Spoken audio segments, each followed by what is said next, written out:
Golly gee. What a beautiful day out here at Horizons.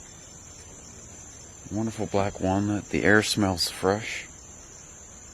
Wonderful jewelweed in bloom. I wonder what James is up to. Let me go check on him here in the nature center. James? Hey. Oh, hey. What are you up to? Whoa. Dude. Hey. How's it going? Oh, it's going great. What are you up to? Well, as you know, we're getting closer and closer to autumn, and with that, we're getting closer and closer to winter. And when the winter comes, some of the animals go into what's known as brumation. Brumation? Wait, is that... I've always heard of hibernation. What is this brumation? That's funny you should ask. So, brumation is kind of like hibernation, but for cold-blooded animals like salamanders and turtles, it's sort of this prolonged state of inactivity where they're still aware of their surroundings and they might still be active on a sunny day and eat every now and then. But unlike hibernation, they aren't fully asleep and they won't go, 4 to 5 months without eating.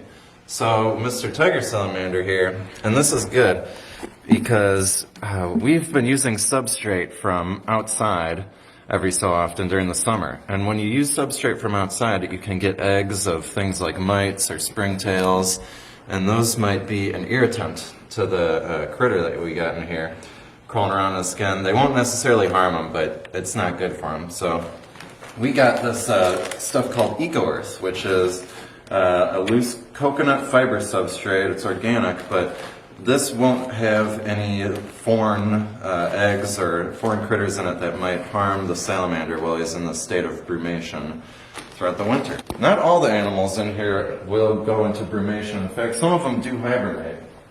And a good example is our bull snake here. Now, the bull snakes and the garter snakes will go into hibernation because they have such a high metabolism.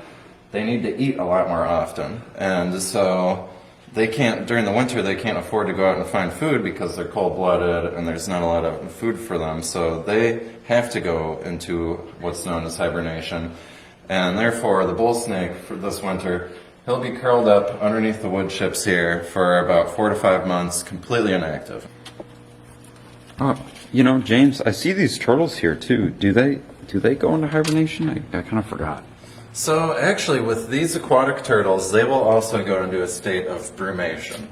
And out in nature, they would normally go to a pond and they'll sit at the bottom of the pond or any whatever body of water they're inhabiting and kind of lay themselves in the muck, and they slow their breathing rate down so they can go, hours or almost even days without taking a breath of air. And then they'll come up to the surface, and so they usually keep like little areas that are cleared out if the pond freezes over, or just stay in a pond where it doesn't freeze over all the way, kind of like the one that we have, the Klostermark Pond. And come up, and on sunny days they'll come out of their state of brumation to soak up some sun or feed on whatever is available to them. But they're not in a complete state of hibernation. They're just in what I've mentioned, this state of brumation, where it's just this prolonged state of inactivity. Whoa, James, I see these wonderful gray tree frogs here. Do they go into hibernation as well, right? Or is there something unique about them? Well, so with these guys, since they're in captivity, if we were to keep the temperature above, say 50 degrees, they wouldn't have some sort of, natural body instinct to go into a state of brumation or hibernation.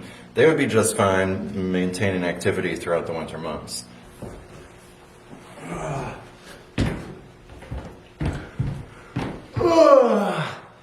Hey, thanks again for joining us for another Wildlife Wednesday and learn about hibernation.